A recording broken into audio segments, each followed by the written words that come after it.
আল্লাহ রাব্বুল আলামিন আমার ওই তেলাওয়াতকৃত আয়াতে পাকের ভিতরে আল্লাহ রাব্বুল আলামিন এই কথা বলেন, ইন্নাল্লাযীনা ক্বালু রাব্বুনাল্লাহ থুম্মা ইসতাকামু তাতানাজ্জালু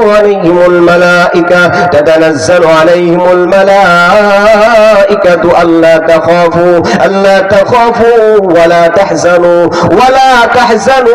ওয়া আবশিরু বিল জান্নাহ التي كنتم توعدون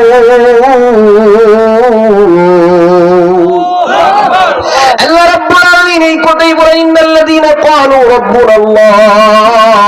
নিশ্চয় যারা আমি আল্লাহকে এক আল্লাহ বলে স্বীকার করবে, স্বীকারোক্তি এটা দিবে,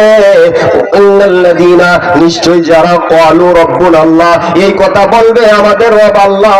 সুম্মা ইসতাকামু, আবার এই কথার উপরে যদি অটল থাকতে পারে, তাহলে আল্লাহ রাব্বুল আলামিন তাতানাজ্জালু আলাইহিমুল মালাইকা, আল্লাহ তাআলার পক্ষ থেকে নূরের তৈরি ফেরেশতা তাদের ইস্তেকবাল অভ্যর্থনা জানানোর জন্য, স্বাগতম জানানোর জন্য পাঠায় দেন। বলেন সুবহানাল্লাহ।